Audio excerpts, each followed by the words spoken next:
Hello, Orion Ghia here. This particular episode of AARGH My Optics is well long, so we've cut it into more digestible chunks. You can find the previous part right behind this in our uploads, unless you've already listened to it. In that case, welcome back. Let's get back into it, shall we? My optics! Right, so that was our 10 to 4, rundown 10 to 4.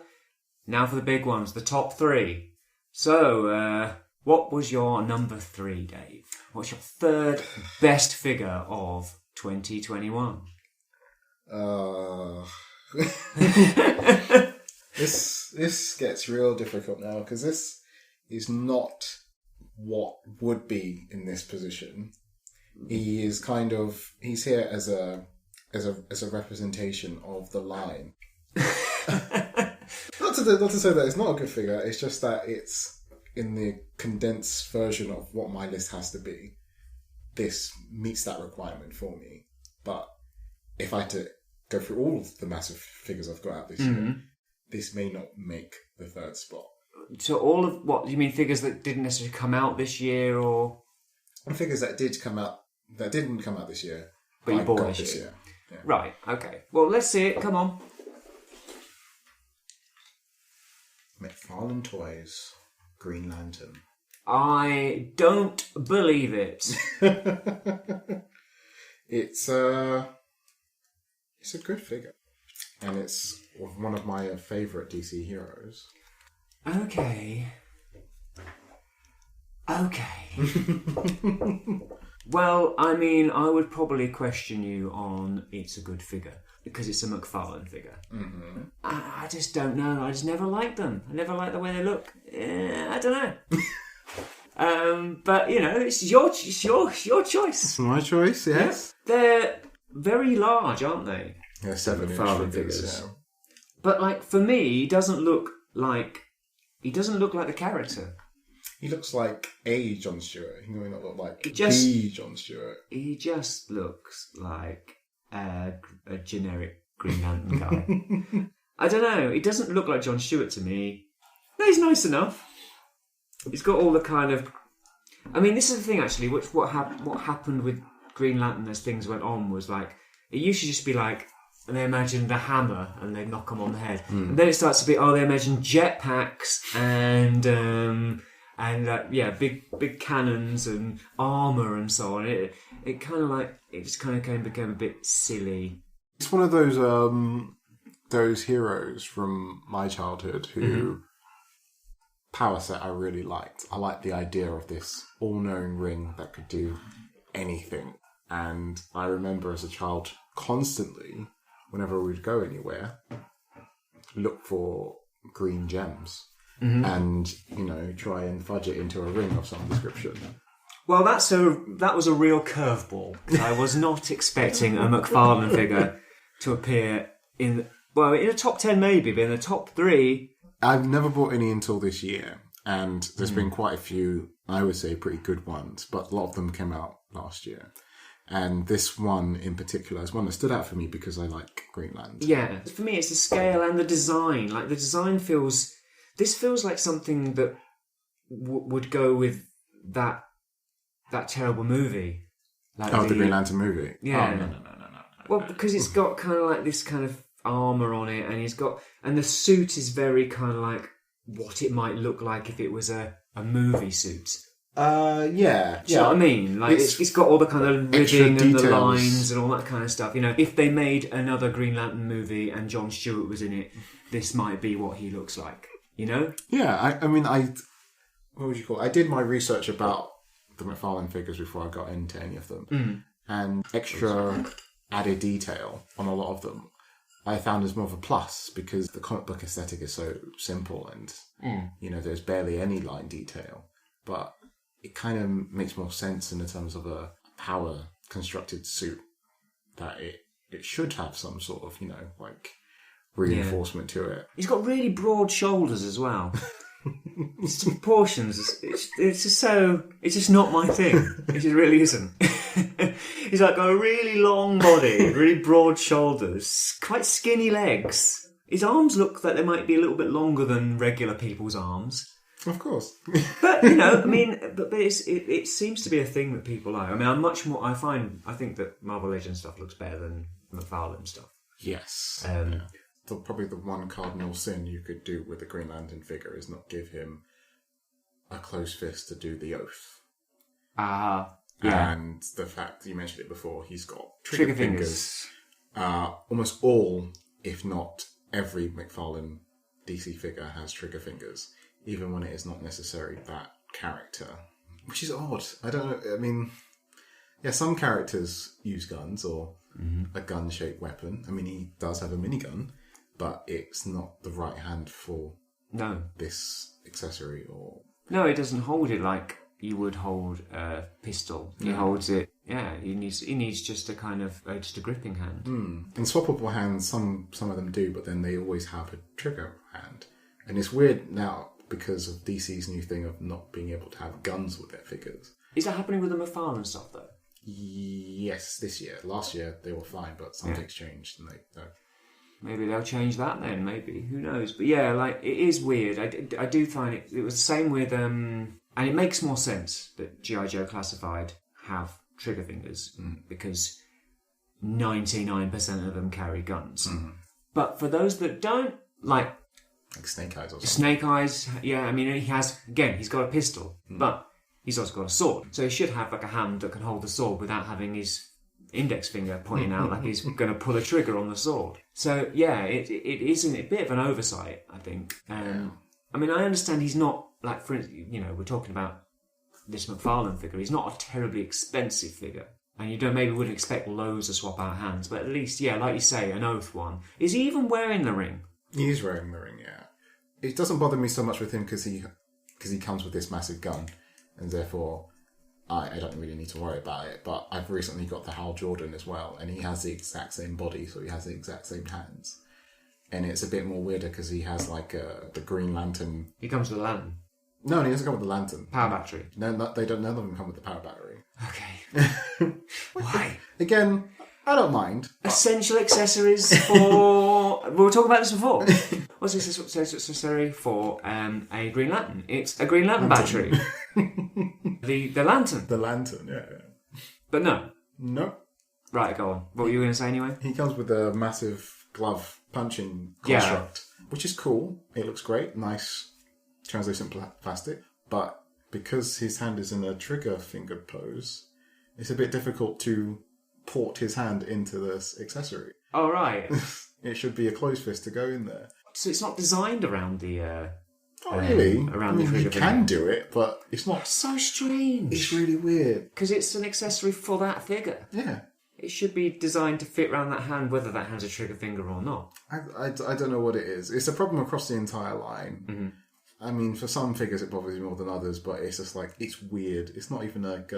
Yeah. But you still put him at number 3 in your list. Oh yeah, no, that's fine. Okay. Well done for completely throwing me off with that one. I had no idea that guy would be coming out of the bag this late in the day. Yeah, when I have my other list, there will be a significant difference. So what did you want to put on the list that you couldn't put on the list? Well, it's hard to pick because what I think would go there, if everything was meant to come out this year, came out this year, is Dragon Ball Z figure, Super Saiyan 4. Oh, okay. And I actually was saving that spot for him for the longest time, but I don't think it's going to come out until next year now. Well, I mean, it's not come out before we've recorded this, and there is a figure in the post to me at the moment, which I'll talk about a bit later, that could have kind of driven straight into the top 3 probably. Mm-hmm. But he's not here, so we are free to reserve those ones to next year. You know, if we do this next year, you can include that Goku. I definitely will. So there you go. All right. So what a shock. So my number 3. Right. So I'm going to go over to this Detolf over here. Open it up. Knock several of the figures over. Oh no. My 3rd favourite figure of the year is Sentinel Toys Miles Morales Spider-Man from Enter the Spider-Verse. Is it Enter the Spider-Verse? Yeah, because the new one's called... No one's called Enter the Spider-Verse, isn't it? No, Across the Spider-Verse. We always have to do this. It's like, it's like every Spider-Man movie has to have home in it. And now we've got a reference to a John Lennon song. So anyway, I think this figure's fantastic. Yes. Like we were talking about Mafex Miles earlier, and this guy absolutely blows that figure out of the water. It is better in almost every conceivable way. It's, I didn't really get the criticisms you had with Miles until I had this figure in my hand. Until I took it out of the box, felt it, not even posed it yet. It was just like, oh, okay. This is so much better. Yeah. It's not floppy. It's all the joints are really kind of solid. It all holds together really well. It's really easy to pose. Yes. It hasn't got the soft goods, which soft goods, I'm not against soft goods, but that little jacket and the shorts, it just resulted in the inner figure being skinnier than it needed to be. Yes. And also just looking a bit weird. Yeah, it's one of those things where you can get it in a pose and it can look good, but you have to look at it at that specific angle for it to look good. Because you turn any slight way, then you can see the stitching or... Whereas this guy looks perfect from every angle, and he has the swap out parts, so you can have him you have him in his spider costume, as I've got him now, or you can have him in his hoodie and his shorts, and it just looks great. I mean, minor criticism with the hoodie and that is that it's kind of stylized, like it's kind of moving, so so you can't have him in a kind of like standard pose. But why would you? He's a Spider-Man figure. Yeah. He's jumping and leaping around. It makes sense. And there's those little things like the trainers have those unnecessary swap out laces that are really easy to lose. But he's just really expressive. He's got a fantastic sculpt. Everything's spot on. He's better sculpted than the Mafex figure. He's got more kind of stylized kind of lines to him and kind of curves to like his thighs and so on. And he's a better scale in my opinion. He just pisses all over that. When I got him, I thought that his faces were possibly, like the maskless face, was possibly a little bit overly caricature-y and overly kind of expressive. And his eyes are kind of looking slightly in different directions. But the other day I had Mafex Peter B. Parker out, and I was thinking the maskless faces are a bit just... There's nothing happening. Yeah, I don't like their faces. There's just no expression. And then you look at because Sentinel have got a Peter B. Parker coming out, and his are kind of a little bit over the top again. It's very expressive. So I never bought a Sentinel toy before. I wasn't intending to get this originally, but it is so much better, so much more perfect than the Mafex options. I'm going to be going full Sentinel. From now on. I've ordered Peter B. Parker. I've not ordered the one with the gargoyle. I've ordered the cheaper one because I don't need a massive great big gargoyle on my shelf. But I've ordered SPDR as well. It's bang on the character from the show. It looks great in almost any pose. And it's fun to pose, and it doesn't feel like it's going to break. It's got some really nice kind of solutions to things. I mean, it's weird that he doesn't have any wrist articulation, but it works anyway. Originally, I was like, this is going to be weird. But no, it works because he's got the right number of hands. He's got plenty of great accessories, really good ones that work, like spray can hands and all that kind of stuff. The hammer, all of it. Even I think it adds to it that he doesn't have wrist joints because it makes it easier to swap them without fear of breaking and like they're moving when you plug it in and whatnot. Yeah, absolutely. That's what I mean. You don't feel like the figure's going to break. No. It's really sturdy, really well put together. It's got a really nice deco, which doesn't scrape or scratch when you're moving stuff around. It's triumph, I think. And it's just, the sculpt is so expressive and so kind of like very, very particular to that animation. It looks spot on. Like even you just look at his fingers, they've just got this kind of like look to them that's really kind of like, like he does on the screen. There you go, my number 3. So what's your number 2? My number 2, right. Now, it's a little going to be cheating going on in the next 2 positions. Seems to be a theme. Oh, this one's not really the one I would choose, but this is what I've had to put in instead. Alright. Now, this should be an indicator of what's coming. I thought that you would... Oh, okay. Yep. So I'm assuming it's going to be Gambit. Mafex Gambit. Yes. I've got to say that this figure does look great. He's not a character I've ever been in love with, so it's not something that I wanted to buy, but he does look fantastic. It's amazing. And I like that they haven't gone quite as kind of toony or comic booky as they have with the other two, because what Dave didn't say was, before he got Gambit out, he got out Mafex Cyclops and Mafex Wolverine, who looks great. Wolverine looks great. I was tempted to get Wolverine at one point, but I haven't. And I would get the tan suit one because that's my preferred suit. Although I do actually quite like the look of the X-Force one. I like the fact that he's got smaller ears. Really? Yeah, but I'm not going to buy either. He looks great. I mean, the soft goods are actually pretty good. Yeah, and it poses so well.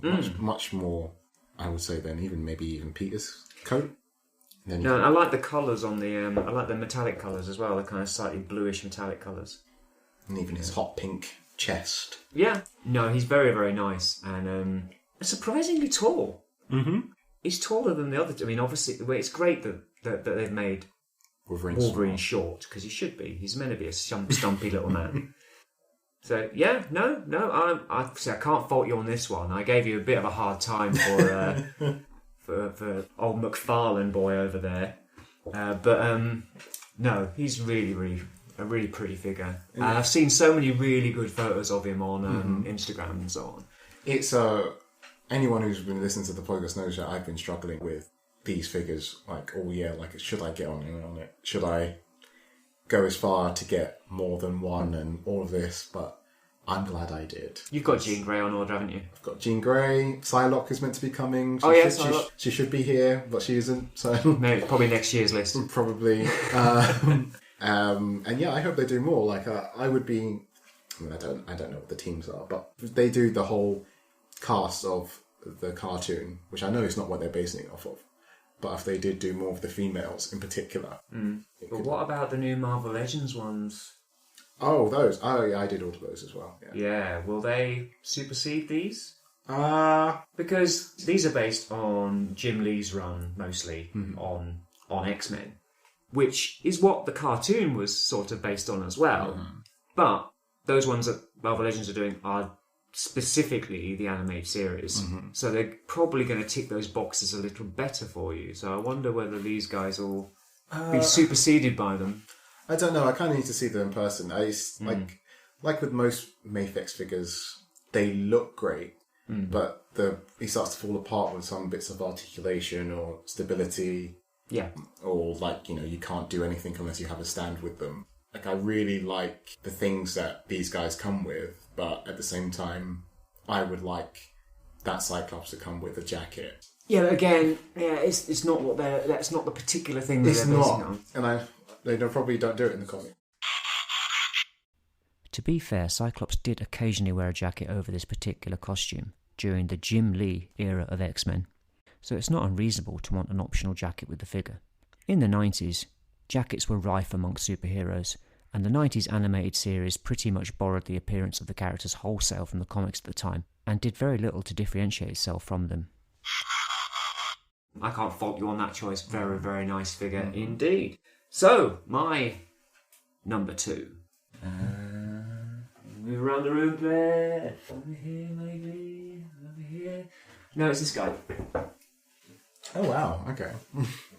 Number 2 on my list is MMC Wrong. Only got this figure maybe less than a month ago. Think he's fantastic. Bang on representation of the character. Really, really nice deco. The accessories are just kind of bang on, like he has the little arm that fits to his side so he can use his little kind of iPad thing. He has the scooter, which he used in the comic book. And he has a plethora of head sculpts. Yeah. There's like 8 heads that you can pop on and off. And then loads of hands. Yeah, it has 4 facial expressions, and everyone comes with specs or without specs. Like I was saying earlier that I'm surprised of his size. I thought he was a lot bigger. Even though in the back of my head I knew he was a small character in the comic. But I get it now. I get why they had to do individual head sculpts because of his size. Well, you could just do faceplates. It would just be too fragile process, yeah. But yeah, he looks great. I mean, knowing next to nothing about the character, it's quite another spot-on representation, like the other two. He just, yeah. I think he's better than the other two. The sculpt is sharper, decker, like the paint apps, there's more on him. He's a smaller figure and he is as expensive as those two. Really? Yeah, which is like one of the things that I think some people complained about, and I do agree. He is a little bit more pricey than he should be, but he is so bang on the kind of nervous psychiatrist guy that he is in the comic book. He's got wonderful face sculpts, wonderful accessories. Like he comes with a little arc because he collects miniature spaceships. Okay. He builds model spaceships. That's one of his things that he does to relax. So he's got like a miniature arc, or whatever. I didn't know he came with that. That's cool. Yeah, and he's got hands that it will fit in, and he can carry, fly it around. No, he's really nice, and he transforms into, well, not going to spoil it, but what he transformed into doesn't look like anything, but it doesn't matter because it's accurate to the comic book. And having the little scooter is really nice, and it can store on his back if you want it to. It really threw me off when the first few images coming out of it. I thought he transformed into the scooter. Yes, I can see why you might think that. Yeah, but it's just a scooter he has. Yeah, he's just riding. I think it's only in one issue, but he's riding it, and they thought, well, yeah, we'll stick that in. Maybe we can inflate the price a little bit. But no, he's just really nicely articulate. He's got butterfly joints and everything. He's got an ab crunch. He's got everything you could possibly want, and just a really beautiful figure and really, really cool. And I really didn't expect to love him as much as I do. No, I can see it. I can definitely see the character coming to life in all of the expressions, because I've definitely seen loads of pictures, and I've seen your pictures, and yeah, he does look great. There we go. So, we're on your number one, aren't we? Number one. Oh, drum roll, and Dave's number one figure of 2021 is. Again, I may have broken some rules. What? Because when it came to these figures, I was like, well, he set these kind of, little rules about the list, but I'm just going to ignore it for this. I did say that they were loose rules, so, fine. But if you've ridden roughshod over all of them, yeah. Well, why is that not? Oh, because did they come out previously? Well, he came out originally in 2012, and they've re-released it now. Oh, I'm going to allow it. Sentinels, Fully Cully, Canty Blue and Canty Red. They both serve the same spot. That's fair enough. I mean, okay, they are reissues of older figures, but they've been out of print for ages, haven't they? A long time. So, in a way, it's a bit of an event that these got reissued this year, so I'm going to allow it. Absolutely allow it. And they do look beautiful. They are great. Oh, they're weighty as well. Die-cast. Whole leg almost is die-cast. Yeah. No, I mean, I watched this anime years and years and years ago, recommended to me by a good friend of mine, Stuart, and I barely remember. I remember it being mental. Lots of smacking people over the head with guitars. And then a lump coming out and then a robot coming out of a lump. Yes. But yeah, the design and the artwork and design, really kind of cool looking stuff. And these capture that really, really well. It's a design that I've always loved throughout my years at university. It definitely made a big influence in my work, designing games and making robots with screens for faces. It's something about the simplicity of it. It's just so cool. And the character in the show was like it's a character that doesn't speak, but yet it's all very expressive and is quite. You would think he's the main character or something, but he's not really. No, he's not. No, it's not really about him. Is he even a character, really? He's just a robot that turns up and does some things. But yeah, no, it's just a really nice design. No, they look fantastic, and I had no idea they were so hefty. They had so much die-cast in them. It's a nice surprise. Really nicely sculpted. The hands are really nice. And again, like I was talking about with Miles, the way they've shaped the hands is just so reminiscent of how they look in the show. Like they have those kind of really square fingers and a guitar as well with the ripcord on. It's really cool. Yeah.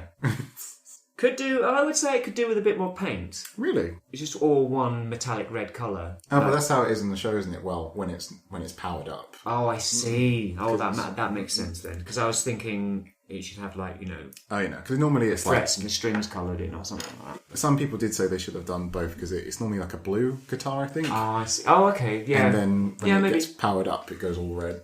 Yeah. No, they're really nice and So did the face plates swap out? Yeah, you can take the faceplate off and put. I think for the red version, there's like a sign which comes up on his face before he changes. Yeah. And you can cut it out of the accessory book and then slot it in. Oh, okay. Is it Soundwave who does that for his readout on his chest? You can cut it out. Yeah. It's a bit of a cheat, isn't it? That, but yeah, it's fine. And he comes with the different head that is not broken. Mm-hmm. Low range of accessories. I mean, he comes with the cloak and the gun and all the different stuff. Although the one thing from this release, unlike the original, he doesn't come with the jacket again, which I was a bit upset with at first because when they were coming out, I rewatched the show and some of the series afterwards. Yeah, I forgot he wears the jacket quite a lot, so it is quite a. So it's a shame that there's no jacket. Yeah. Oh well. But yeah, they're very nice. They are very, very nice indeed. I'm not surprised. Right. Okay. So my number one figure of 2021, Masterpiece Reboost. Now, I had no idea this would end up being my favourite figure of the year. It's completely come out of the left field. The Masterpiece line has been going a bit mad recently. When they announced Skids and Reboost, and it was obvious that they were kind of older designs that were a bit more in line with the original Carbots. I hope there's dog shut up in a minute. When we saw them coming out, a lot of people weren't happy about it because they wanted a Skids that fitted in with their current tune aesthetic, which is what Masterpiece has seemed to have been about for the last, ever since kind of Ironhide, really. Everything started shifting in that direction. And then you get stuff that's just very tune, like, MP.44 and I suppose RC and others. But then these come along and it's like, well, what? What's going on here? And it was partly to do with the fact that they're doing some kind of cross promotion with Honda. But I remember seeing them and thinking, but I don't like Skids. It's not a character I like, so I'm not. I mean, it's nice that they're doing this, but it's not a character I'd want. And it's partly your fault that I bought them. Me? Well, because when they first got kind of announced, I remember kind of having a bit of a chat with you on WhatsApp and saying, I like the way they look really kind of binaural techy, kind of like old school MPs, but they're not really characters I really want. And then through talking to you, I ended up kind of through going back and forwards with you saying things like, well, isn't that what you want? Basically. And I was like, yeah, it is actually what I want. It is what I've been moaning about all this time. I want alt modes that look like alt modes. I want cars that look like real cars that turn into robots that almost conceivably could happen in the real world. And also, they were cheap. Yes. All of a sudden, you get a Masterpiece figure that comes in under 100 quid. I mean, I'm sure Hound was 120. I think ever since kind of Sunstreaker, they've been quite pricey. But this is, I think it cost me £70 for Reboost. And also, I also bought Skids as well. Now, I think Reboost is much better than Skids. Reboost is the red one, and what I like about him is that he has more detailing. He looks... They've not tried to fit a square peg in a round hole, which I think is what they've done with Skids, where they've taken an old mould that is in that kind of more kind of detailed, more kind of like what these G1 figures might look like if they came out today kind of look. And then they've tried to paint it up in a very show-accurate way. So it's just all blue. Everything's blue. There's not much detailing, whereas Reboost has got little bits of detail all over him. He comes with more accessories. He comes with a little moto compo, little motorcycle, and a little guy to ride it. He's got a beautiful alt mode, a beautiful robot mode, a really intuitive transformation, the right amount of accessories, not too many, not too few, and doesn't cost the earth.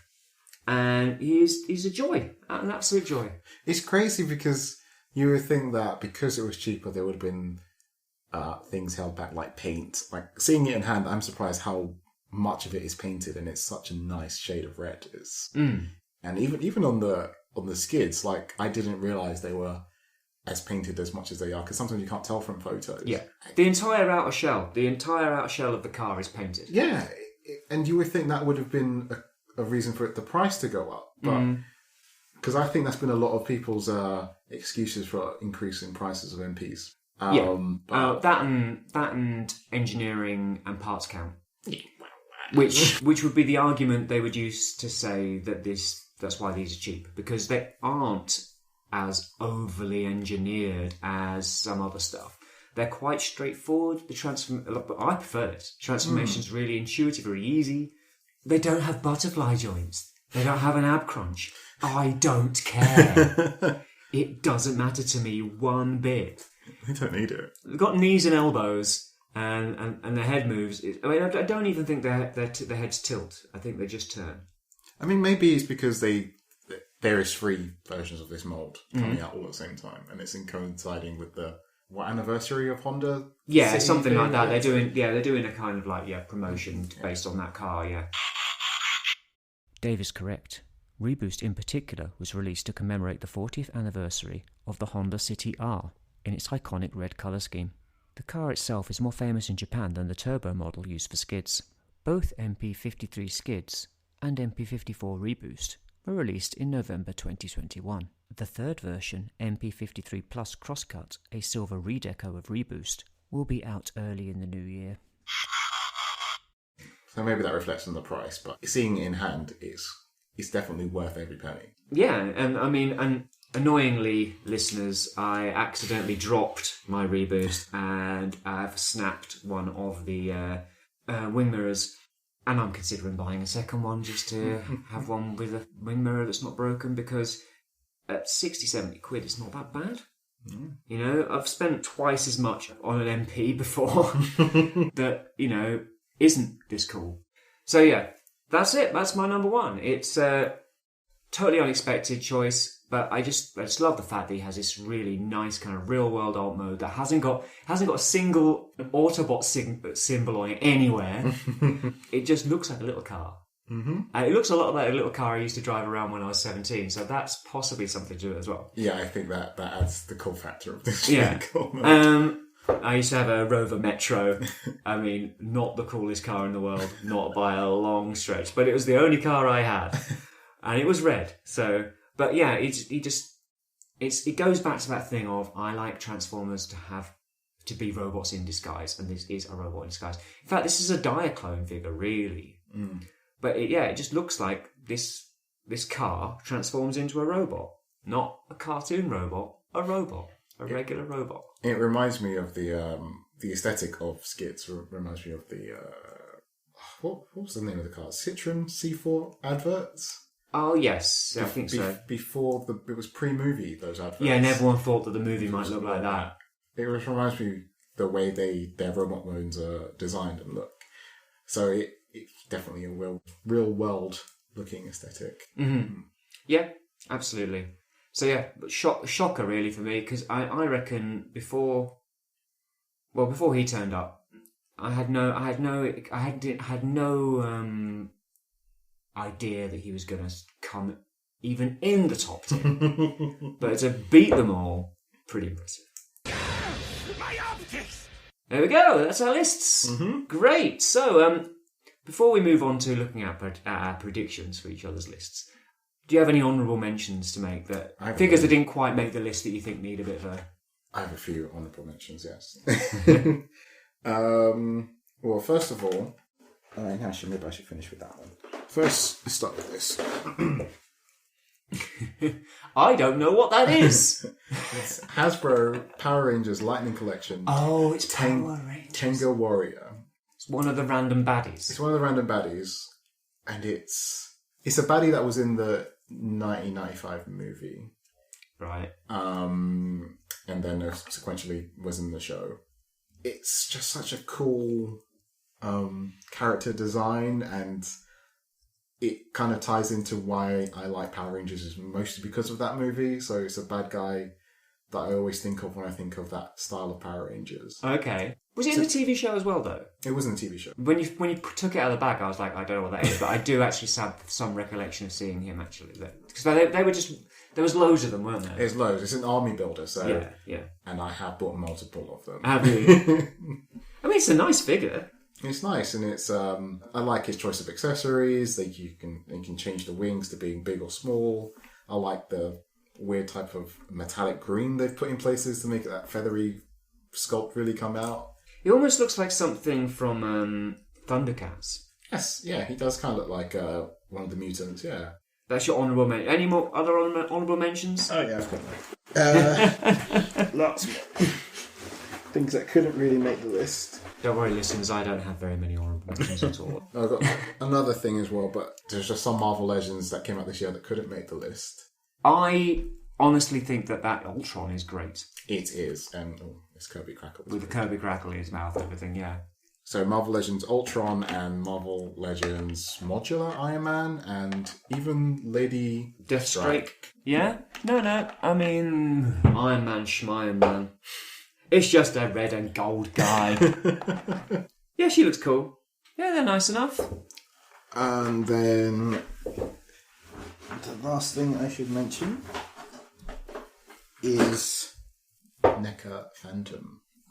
I remember you getting this, yeah. This is another one that is probably like would have been borderline with the Green Lantern's placement in my list. It's a really nice figure, but NECA figures are very fragile. Okay. I got a later run version, and I think it's a bit better. But those too bad. First run, like legs were exploding. Oh really? They're like statues. Really, you shouldn't even take them out of the box.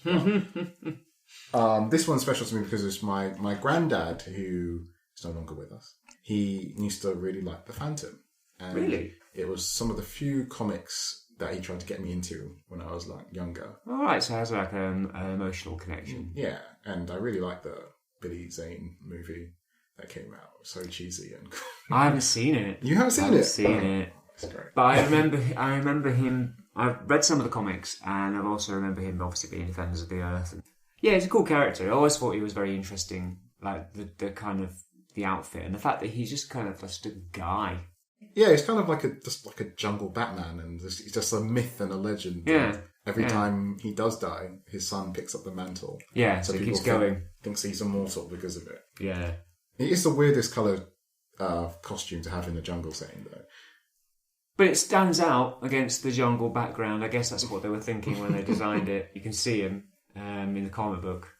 That's true. No, those are all my honourable mentions. I have to mention G.I. Joe Classified just because I started a collection of them and I think they're really nice figures.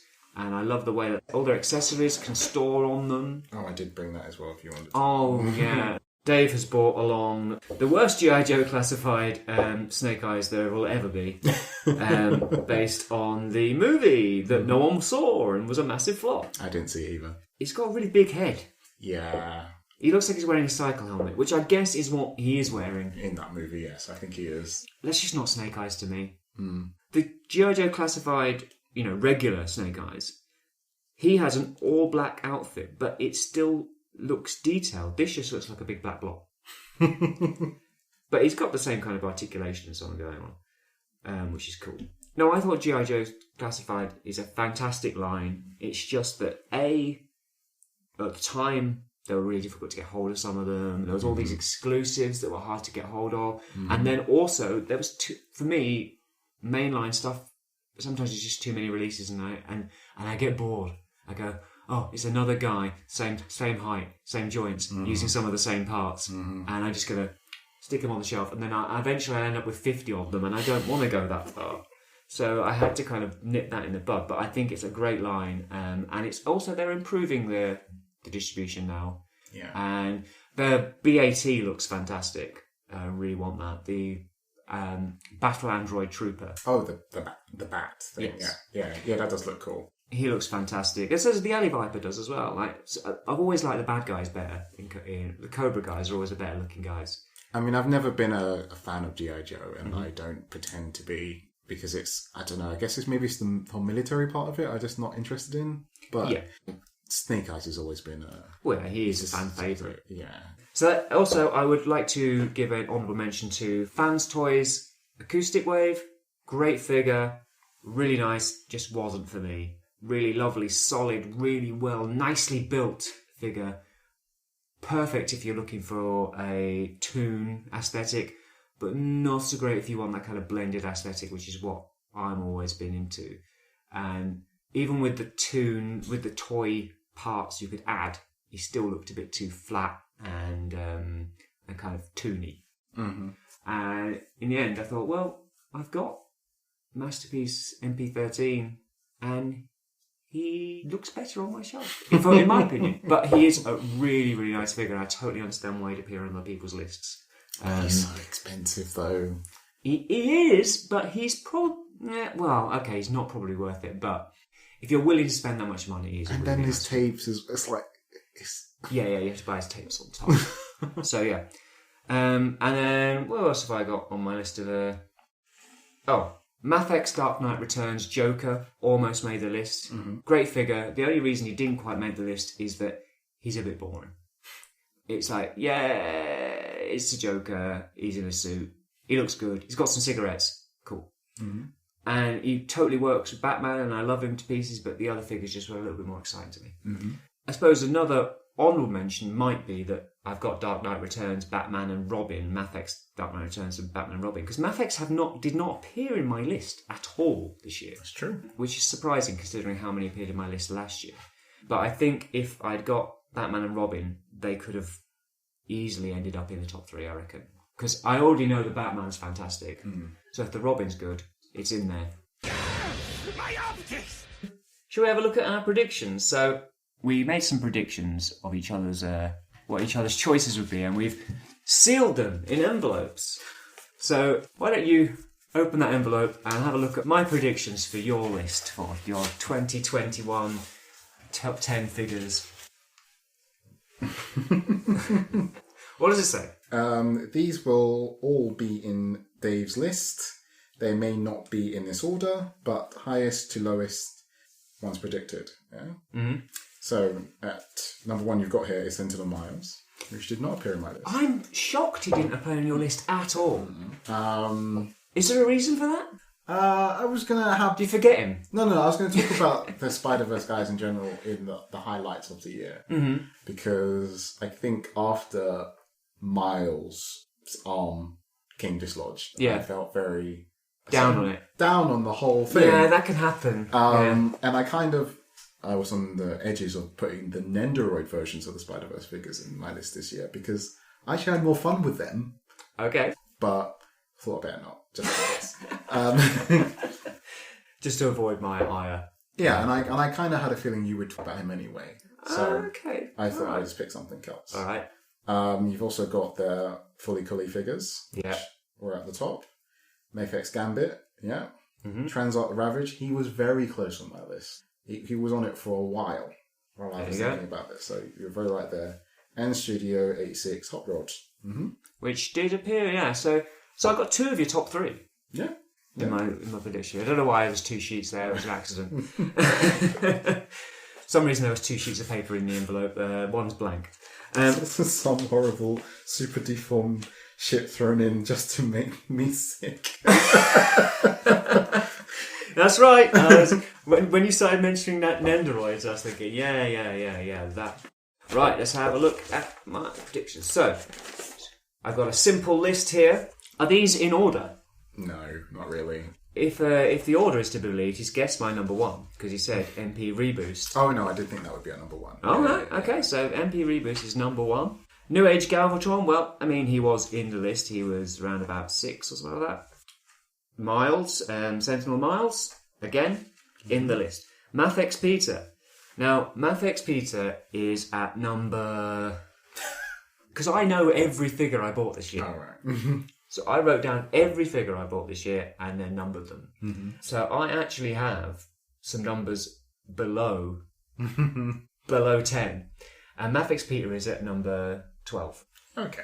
I like him, but he suffers from a lot of the same problems as a lot of the other Mafex figures do. See, I wasn't sure because I thought just the design of a rundown Peter might win you over a bit more because it's not the Spider-Man. And it did, and that's why I do like him, and I think he is good, but he has those wrists that... I mean, I was posing him the other day for some photos, and his wrist almost fell to pieces. I was like, right, putting him back in the cabinet.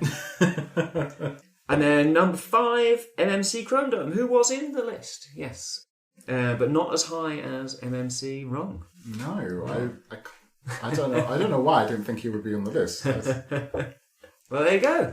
Well, that's again, you've got 2 of my top 3, just like I got 2 of your top 3. Mm-hmm. So, yeah. We obviously know each other well. My optics! It's Christmas! It wouldn't be Christmas without a bit of present giving. Mm-hmm. So, happy Christmas, Dave. Here's your first present. Oh, thank you. Yeah, I think you knew you were going to get this one. I did. Wow. Marvel Legends Pizza Spider-Man. Absolutely. With a jiffy of accessories. Cool. Wow. He's a lot nicer in person. It's the colours. Yeah. He's really clicky as well. He's got loads of kind of clicky kind of joints, which is quite nice. This is good because I need a Spider-Man for my display. You were saying, yeah. And it is something that's missing from my... Because you got my cast-off KO Mafex one. Yes, yeah. And he's got Blue Tack holding his hands on. He's not doing the job. So, yeah, because I basically had to... I've talked about this many times. The joints on those Spider-Men are bad. The wrist joints. They snap easily. Mm. And I've had 2... Mafex Spider-Man, both of them had their wrist snapped. So I bought a KO one and just chopped his wrist off and took the joint out and replaced it. So you got one with basically a stump for an arm. So there you go. That guy will do you well. He is a really nice figure, actually. I'm trying to figure out which one's which. Is that it? Can't tell. Right. Oh, 2 figures. Oh, thank you. Cheers. Presents for you. Awesome. I'll give you your main present after I've opened these then, yeah? Mm-hmm. Nicely wrapped, nice, I'd wrap mine in like brown paper because I'm a Grinch. I had a funny feeling it was these when I saw the shape. Oh, that's amazing! Wow. I'm really impressed. These must have cost you a bit. Yes. I mean... wow. So, what we have here is I Love Justice League International. It's one of my favourite comic books ever. And I have 3 of the... I think there were 6 figures? No, maybe a few more. So there's Batman, a Naught, Booster Gold, Martian Manhunter, and Blue Beetle. And then... Black Canary, which I've just been gifted. And... who is it? Batman! Wonderful. Thank you very much. It's a very thoughtful gift. Cheers. Okay. It's incredible. So now all I need to get is... I've got Naught, just up there, still in his package. Now all I need is Fire and Ice, and I've got the whole set! I was so close to getting Fire as well, but I... Oh man, you've done... Oh, seriously, the fact that you've got me 2 is amazing. Honestly, unbelievable. I almost feel like my final gift is not good enough now. Thank you very much. Here's your present. Thank you.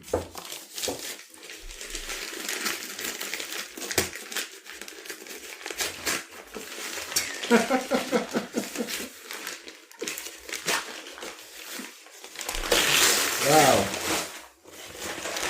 Transformers, crossovers, Expanse. Exactly. Yes.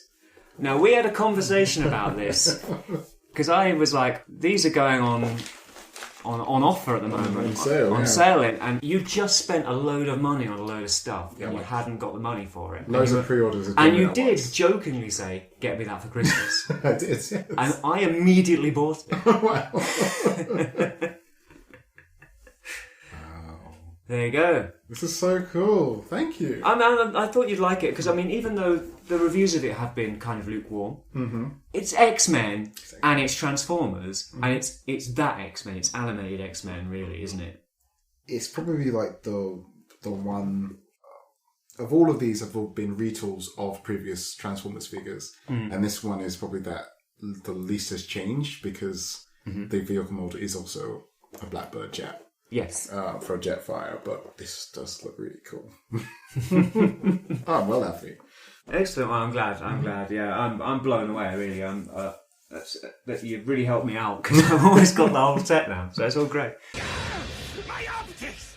Right. Well, we're going to kind of wrap this up now. Just going to talk a little bit about what were your highlights of 2021. Transformers Studio 86 line started this year, and I think it has been quite a success for the most part. There are quite a few shoddy additions in it, but for what the line is trying to do, I think they're doing quite a good job, and hopefully they do it all and try not to... Oh yeah, I did bring him to talk about this. Don't do any more of this and throw the figure in the wrong line. He keeps pulling more and more toys out of his bag. Like, how many toys have you brought with you?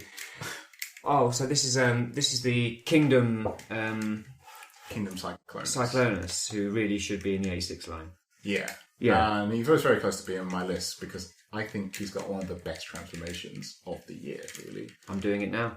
I think the main lines in general, Marvel Legends, even some DC stuff, have really started to step up their game in terms of, what you're getting for your money. Yeah. Because there used to be quite a clear distinction that this is a £20 figure and this is a 80 plus figure. Where now I think the gap is starting to get a lot shorter and you have to decide actually, is it worth paying an extra 70 quid for this character? Yeah. Well, I think what's happening with Hasbro is that they realise that their audience isn't kids anymore. So they're having to kind of cater for that collector's market. So they have to start kind of mixing the price points up and kind of go, like, putting out a deluxe figure at the price of a Voyager and just giving it better paint and all this kind of stuff. And I mean, it's a good thing in a way. There's definitely people complaining about it, and I can understand those complaints. But yeah, I think you're right. I think Studio 8, I mean, even though it's not my cup of tea, absolutely think it's one of the better things that Marvel have been doing this year. Did you hear that? Orion almost says Hasbro, but then incorrectly corrects himself to Marvel when he means Hasbro. He's having another one of his senior moments. We can only apologise. For a long time, their Marvel Legends and their Black Series stuff was putting Transformers to shame in the level of quality. Yeah. And I think this year they've redressed that balance. Well, probably since they started World for Cybertron, really. Yeah, World for Cybertron has definitely been the step up. Now, saying that, now even though I was talking about mainline figures, the other thing I need to mention for this year is Nendoroid. I didn't bring any with me. Thank God. No, it's fine. You could have brought some with you. Like, initially, I only liked the Spider-Man Homecoming Peter Parker and Wonder Woman. And Wonder Woman was the first one I ever had. It kind of just trickled from there. There's just like all these different characters and styles and a whole bunch I've got from a game I've never played. It's just, there's something about the aesthetic and how collectible-ish it is. I can understand it, even though I find them hideous. I can understand it. They're clearly very collectible, and if you find that kind of thing cute, then obviously that's going to be not my cup of tea, but I totally get it. And for the majority of they're quite expensive, but not. You definitely see where your money's going. They're all well painted and quite attention to detail for the little details for these characters and their choice of accessories. It's just such a cool line that has really exploded for me personally this year. Well, yeah, I can't fault you on that, even though they're really not my cup of tea. I totally get why you like them. Sorry, guys. I may sound a bit distracted. I'm struggling with Cyclones. But yeah, no, I totally get why you like them. They are really collectible, and they have that uniform aesthetic. So they work. Even though you say you find them hard to display, they work as a display because they all kind of fit together. And of course, the highlight of them has been the Spider-Verse guys for me, since they are one of the closest ones to completing that original movie team. And like I said before, the Mafex / Sentinel guys, Spider-Verse characters, have been quite a highlight this year of how they all slowly starting to come together. Yes, agreed. The announcement of SPDR, that announcement, and Penny, and that's really cool. I'm looking forward to them. This is very nice. A little bit too lilac, but very nice. I didn't bring Scourge, but when you have all three of them together and they're the different shades of purple and slightly blue, it does look nice. Yeah, it was a fun transformation. I do like it. This is very much what we do in the pub. Hand figures to each other and transform them. But yeah, I agree. I think the whole kind of getting the Spider-Verse figures, and now we've got a new Spider-Verse movie coming, so they're going to have to do them all again. All different suits. Yeah. So, I mean, my highlight, toy highlights, was discovering the MMC reformatted line and getting into it. I'd always kind of looked at them and gone, yeah, but it's a slippery slope, that. And I'm enjoying being on that slippery slope now. I got an older one recently. I got Kaon, and she's great. And I'm just going to keep looking around for, just whenever I see a few popping up on Facebook or whatever, I'll just grab them. And then obviously joining Brighton and Hove Transformers fans has been really good. Getting to meet other like-minded individuals and seeing what they collect and why they collect and talking to them about it. It's really fun. And yeah, like I said, it got me on the MMC stuff. Like, everyone has a very different way of approaching their Transformers collections. Yeah. This is great. It's really fun. And they're, people of different ages. Some of us have grew up with it, some of us didn't, like me and you. So it's really cool. And then the biggest one, starting this podcast. Of course. Yeah, this is the 13th episode. We started in March. I mean, we started at the beginning of the year. We recorded stuff kind of early on and kind of waited till we got a few in the bank so I could start putting them out. Then I realised how much hard work it was. So we dropped down to a monthly thing, which I'm comfortable with. Talking of which, I'm sorry, listeners. I'm very sorry, but it's possible we might not do one February or not early February because, the Christmas period coming up, we might not get around to recording something. But we'll see what we can do, all right? Don't shoot us yet. But no, it's been fantastic doing the podcast with you, Dave. Thank you. It's been really enlightening, like learning about your collecting habits, my collecting habits, and also just kind of shooting the shit about various Transformers and Transformers adjacent things. It's been great. It's been something we've been talking about for ages, ever since we're working together, and we would have these little conversations about a figure that's coming out or whatever, and our interests of what YouTuber we watch or to reviews and things. Yeah, and it's a great way of scratching that itch as well, talking about stuff with someone who has similar interests. So, thank you very much, Dave. Thank you for embarking on this journey with me. It's fine. Yeah. I'd say cheers. I'd raise a glass of a fizz or something. Here we go. It is only 1:30 in the afternoon, so we're not quite hit the booze yet. So let's not to put a food too big a down on it. Any disappointments this year? Yes. God. Transformers: War for Cybertron, Titan class, the AARGH. Oh, I thought you were going to stop before you got there. I thought you were going to say Transformers: War for Cybertron. Right. And I mean the TV series, not. Oh yeah, actually, maybe the TV show. Yeah. Yeah, but go on. Yeah, I don't know. I mean, I kind of get caught up in the hype when these big characters come about. I've always said to myself I should just stop at the city bots because that's I do like the city Transformers, but this figure was just I don't know. It was one of the more expensive of all of them, and it's kind of like less so. Than it was others. a trick. They tricked you because you're not gonna not buy an AARGH. You know what I mean? So it's kind of like, oh, we've run out of big characters to do as Titan classes, so let's just do the AARGH and make him a robot as well. Sucker ass. No. Yeah, you said it. What else? Well, I did have something else. The shenanigans with HasLab this year. Let's not get too deep into it, but yeah. It's a big disappointment to many people, myself included.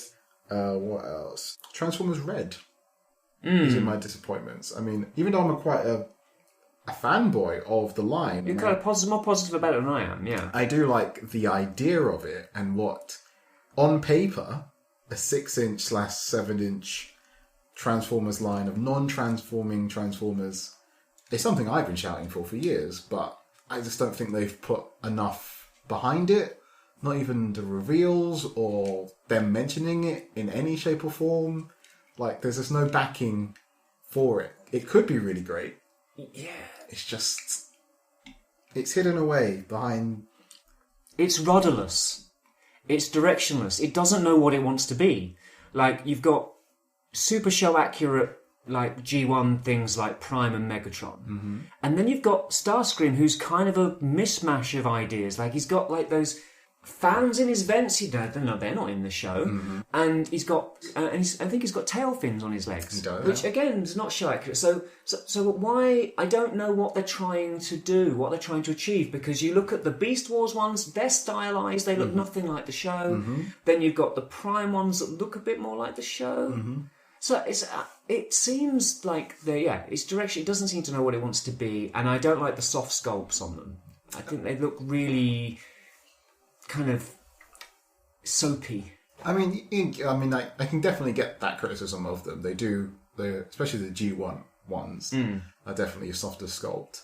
But I don't think that takes away from it, because it kind of is how I envision G1, the cartoon at least, maybe not the actual characters and figures. Again, it's that whole kind of toon aesthetic thing that kind of makes everything look simplistic and kind of bland. But that's what I mean. I think it's fine for the G1 guys. When it gets to the Prime or the Beast Wars guys, it's like, this doesn't sit right. That should be like this. And it's, all the different issues Transformers have by having an alt mode. Things hanging off, or you can't move a certain way because of it. Yeah. These figures shouldn't have those restrictions. And they do have some restrictions like that. Whatever reason, they started to make the chest pop out. And by having that as an option, they can't use their ab crunches or their waist swivels. Or it's like, why would you do that? Right, we've put an ab crunch in here, but we've put something in front of it so it doesn't work. I mean, there's a little bit of that in JoJo Classified. Like, they put kind of armour over the top, and then you can't get full access to that. But JoJo Classified is well sculpted stuff, and the sculpts are not soft. Yes. So why are you doing this? Look at this Marvel Zombies. Mm-hmm. It's amazing. It's really well sculpted. Why aren't you doing that with the Transformers? I don't know. Yeah, it's a shame. It's in my disappointment because it's Hasbro and they can obviously do better. Yeah, and like you said, the HasLabs thing has been disappointing, and they've recently had their ass handed to them in regards to the Rancor. So they're learning, and hopefully they'll do something different. I mean, I personally don't think you should be paying a multi-million-pound toy company to make your toys for you in advance, but that's just me. As it goes on, I'm agreeing with you more and more, to be honest. But it's up to you if that's what you want to do. Also, this is a small personal thing. So Diamond Select did some Tron figures. Mm-hmm. Not really this year, but they did a re-release of them in translucent plastic. Obviously, I bought them. But I think it's kind of a big disappointment to me is that the panel lining for Tron figures are normally black light responsive, and these figures weren't. Oh, I see. So you were disappointed that they weren't keeping up. There wasn't any consistency between the older ones. Yeah, because the first run of them didn't. The second run did, and so people thought that these ones were. There was no confirmation if they were or weren't. So I suppose their argument would be that second run was special or something. I guess so. But this was a Comic-Con exclusive set, so... Yeah, okay. And then, of course, everyone should, I guess, as this issue is pre-orders that don't come, but we know why they're not coming. And so you can't really complain, because you know it's a problem with everything around the world, but it's still noted. You have to note it. No, I get it. And I mean, I would probably... I agree with that, but I'm kind of okay with it because I don't mind my figures taking a while to turn up. And whenever a Mathx figure gets released, it's a surprise. It's like, oh my god, I ordered that 1,000,000 years ago. Yes. I've got one up on the shelf over here that I stopped wanting. I paid up front for it from Anime Export. Listeners, if any of you guys want a Batman New Adventures Mafex action figure, hit me up. Because when I ordered it, I wanted it, and then I changed my mind, and by then it was too late, and it took forever, and finally it shipped, and it's finally arrived. In fact, it sat in customs for a month. Mm-hmm. But here it is. I don't want to say it, but yeah. But when a new Mafex figure comes up, it's almost like, whoa! Yeah, I know what you mean. The delays on some of these figures is silly, but it's some of it's kind of understandable because of COVID and so on. But I don't know. It is stuff just slips and slips and slips, doesn't it? Especially with Mafex. I think what kind of makes it worse is the YouTube community of people who get the things early or get it through dubious means. Just ignore them. Names and spoil things. I mean, you can't really miss it. I mean, I'm like you say, I'm always on Instagram and YouTube or whatever, and it's just always there. Like, oh well, this is going to happen. Yeah, maybe that's your problem. I mean, yes.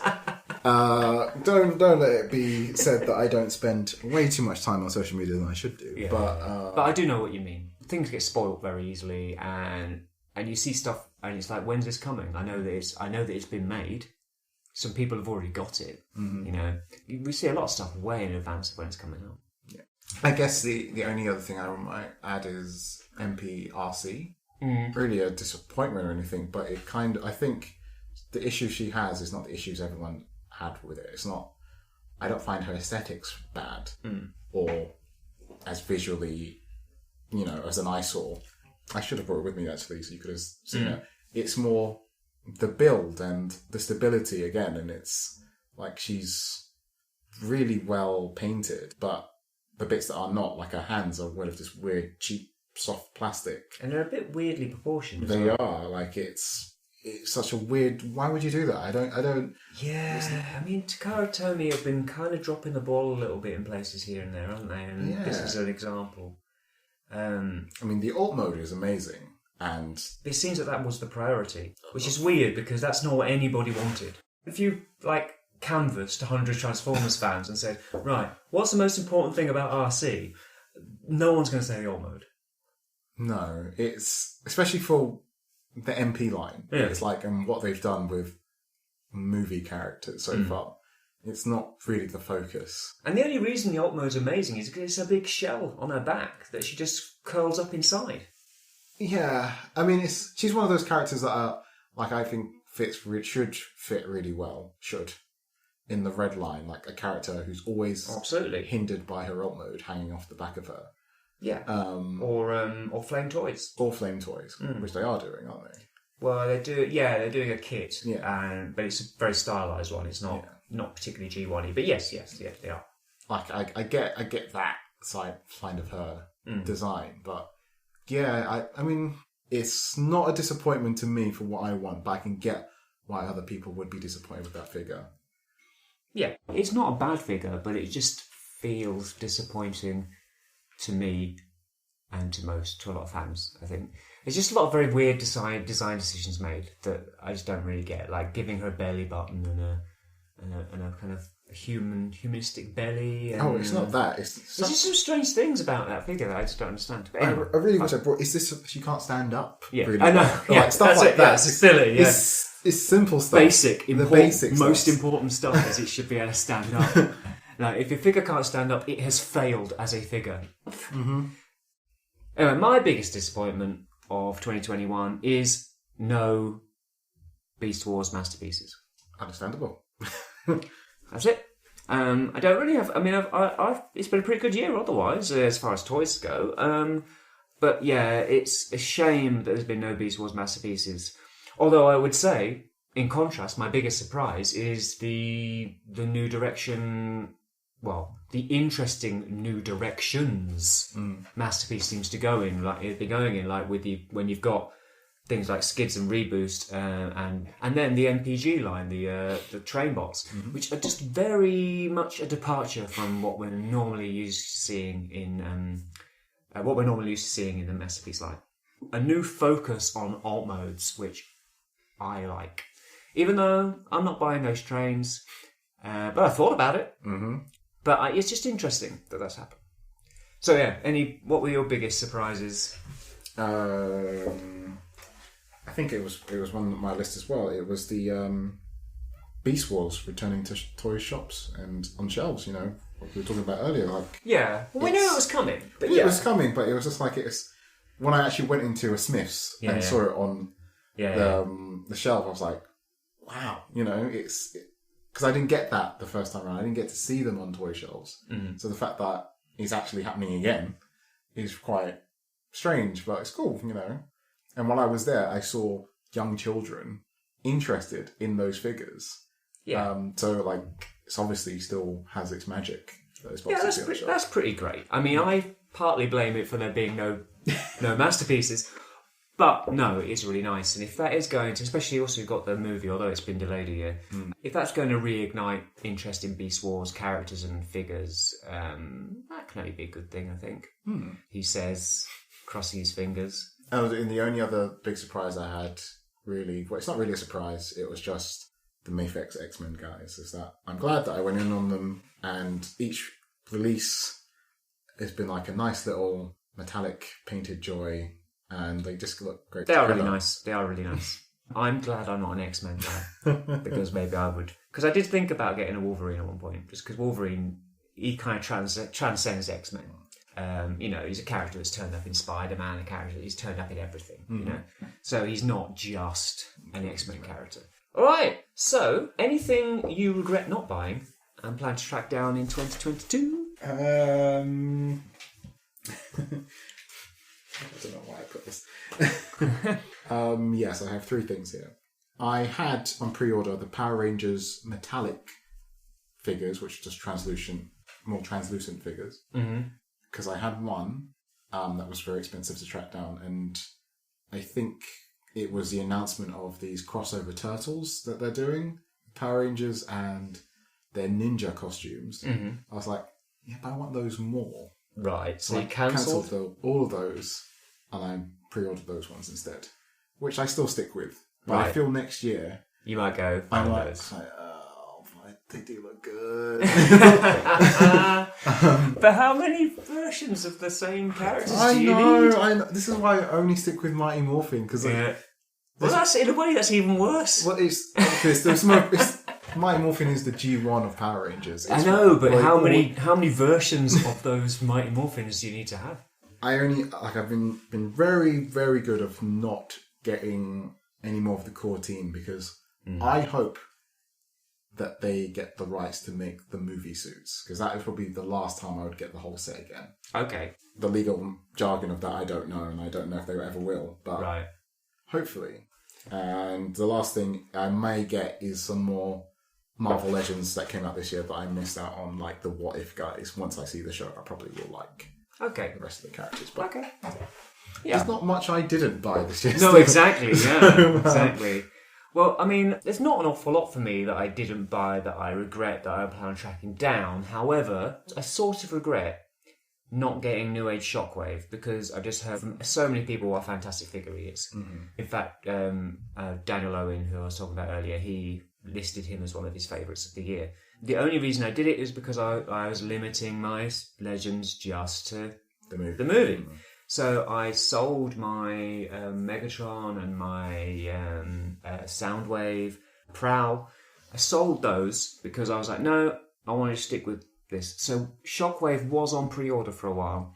And then I thought, no, I'm going to cancel this because it doesn't fit with the collection I'm doing. And then I just discovered that he is a really nice figure. So I do regret it, and I might find myself at some point during the year changing my mind and tracking it down. I mean, he was in the movie, so you can justify it to yourself. Was he? Decepticons, scramble! Oh, right. Well, that's a very short period. I don't remember him being in it. Yeah, I honestly don't remember Shockwave being in it at all. When was he in it? What's up? Right at the end, and I think it's implied that Unicorn crushes him with his hand. Oh, right. Oh, yes. Okay, yes, I do know. Yes. Yeah, exactly. He's barely in. But I'm not going to buy a Prime or a Megatron, even though they're in the movie. I want the new movie cast, you know, the Hot Rods, the RC, Blur, Springer. We've got a Cyclonus coming. But yeah, and the other one is the Iron Factory Legends are just starting to pique my interest. So, because they do quite IDW-y kind of stuff. Haven't they been going off in their own little samurai tangent? They have, but the Cyclonus Samurai one is quite IDW-y. Oh, of course, yeah. And so is their Ultra Magnus that came out this year. Ah, yeah. I mean, I don't know if I will, but those are things that I don't necessarily regret, but I might end up... Just to mess with. I might end up tracking them down just to see if I like them. But that's it, really. So, what are you looking forward to in 2022? Well, I already mentioned it. The Power Ranger crossover figures. Uh-huh. They should have already been out, but they're not. I suspect they will come out next year, along with the ninja suits of them. Super 7 Thundercats. Yeah. This is one of those things where I specifically don't need every character from this line. I initially just wanted the Lino and the Panthro. Right. And maybe a Mumra. Mm-hmm. But I am interested in those figures. Not so much for what the prices are for them. Yeah. But just for that design of Thundercats. I always like Thundercats. The Fan Toys Fort Max is another thing that I'm at least intrigued of getting the head and seeing how that looks. And just if they actually ever do the entire thing will be a fascinating thing to see. Oh my lord. Space you'll need for it though. Yeah, but anyway, yeah. Completing the Defenders of the Earth NECA toys. Oh, because they're bringing more out, are they? They're meant to do the rest of them, and they're doing the Phantom with like the proper gun posters and all of that. What about the Stripy Pants version? Stripy Pants, yeah. all of that. I'm all for it. Okay. And the last thing is another Power Rangers thing is that they've started this new Zord Ascension Megazord line. I just saw that the other day, yeah. And I was like, it's not my favourite Megazord. My favourite one is actually, I pre-ordered it for this year, and I was hoping it would come in time for the disc. I think it would be quite close to the top. But I think that's going to get pushed back as well. So that's another Megazord, a licensed Megazord thing that's meant to come. That is great. Which one's that? It's the Thunder Megazord. I think you showed me it, yeah. Yes, I did, yeah. All right. Okay. I've kind of separated my looking forward to's between media and toys. Okay. So, media, Across the Spider-Verse, really looking forward to that coming out. See how that turns out. Interesting they've made it a two-parter. Not sure that's the best idea, but we'll see. It just whiffs slightly of, we get to make you pay twice. You know? I mean... Let's make it a big long one. Split in two. I mean, It depends. If it works, if it's a story that needs to be told in two parts, fine. But if I go and see the first part and I'm like, that was a bit decompressed, I'll be like, you could have stuck this all in one movie. But we'll see. I feel like the only thing I'm worried about is because of that recent Masters of the Universe Netflix show, where they split the 5 to 10 episodes into two parts. Yeah. And I haven't watched the second bit yet, but I really like the first half. But I hear that gets even better in the second half, and it was only split because Netflix demanded that they split it. So if it was not a story thing and a corporate decision of making it two, I would have. That's what I mean. I would have those worries, and that's my slight worry. Like I said, I'm looking forward to it. I really am looking forward to it. It looks great. I mean, it's the same. I think Into the Spider-Verse is the best Spider-Man movie ever made. I would agree. So, you know, I'd love to see a sequel to it, but there's always a worry they're going to fuck it up. I thought your worry would be buying them all again in their different suits. That's hurt me. It would. If the movie's good, I will want to buy them. So that's just the way it's going to be. Invincible Season 2 and Invincible Season 3 maybe as well. They're definitely both in production. I think they'll potentially be Invincible Season 2, which, you know, I love the comic and the TV series is good. Not tempted to get figures of those? No. I'm not, because I've never... I mean, maybe I would have done, maybe I was young when I was really into Invincible, when I had all the comics. But no, I just think that it's a good TV show and I'm going to enjoy watching it. The Boys, Season 3. Yes. The Boys Season 3 should be next year. I've loved every season of The Boys. It's been brilliant. Such a great series. There's something really enjoyable about Carl Urban's accent of... Carl Urban is brilliant in almost everything. I struggle to think of something where he's not good in. You never really get the chance to hear the C word as much. Yeah. Than anything else. Yeah. Yeah, and I mean his accent kind of It does fall apart here and there, but it's good enough. It's good enough. Doctor Strange and the Multiverse of Madness, I think that is going to be the Marvel movie because it's Sam Raimi. So it could be interesting. Yeah, and it's meant to be the ties into the Spider-Man film and then WandaVision and Loki. Exactly, and these are the bits of the Marvel universe I've been enjoying. I've been enjoying Hawkeye as well, although that's not really something I'm looking forward to. It's on right now, but it's very good. Thor: Love and Thunder might be good. Yeah. Saw some posters of that recently. That really looks good. We'll see. I mean, it's still Taika Waititi. So it should be. The thing is, when you look at this stuff, you look at the. For me, it's look at the director connected to it and what they've done before, and these look good because of those guys. And then maybe I'll go to TF Nation this year. Who knows? So I haven't bought a ticket yet. Well, as you know, I have been holding on to a ticket for like 2 years now. So, but I know a lot of the guys that I meet up in the pub with. A few of them are going. So yeah, we can go along. And we can represent AARGH My Optics. We can represent AARGH My Optics. Yeah, maybe get t-shirts printed up. Don't be ridiculous. Right. So, and then toys. I've already kind of mentioned some of this, like Sentinels, SPDR. Can't wait for that. More Mafex Dark Knight Returns figures, because I've got the two that I spoke about earlier, Batman and Robin, and then I've got Armoured Batman. Oh, and Superman. Coming. So I'm looking forward to those. Transart, Transmetal, Megatron. Oh yeah, I can't wait for that. Yes. Yeah, that's going to be great. I am not in love with the Transmetals generally, but that is a really good one. And talking of other really good Transmetals, Future Toys Transmetal, Tarantulas. Oh yes. So I'm looking forward to that too. And in general, hoping for a few more MPs along the same lines as Reboost. Kind of Diaclone kind of stuff. That would be cool. Don't know if it's going to happen, but I'd like it to happen. That's it. That's my rundown of all what I'm looking forward to for 2022. Should be a good year, hopefully. And also, maybe this damn pandemic will resolve in some sort of way. Hopefully. Anyway, so just to wrap this all up, any New Year's resolutions? Because this is going to go out after the New Year. So, I think now things are starting to move a bit more in terms of shipment and things arriving. I don't think I should be as trigger happy as I have been this year. A lot of things I bought, like I said, because of things were delayed, so I bought things in the meantime.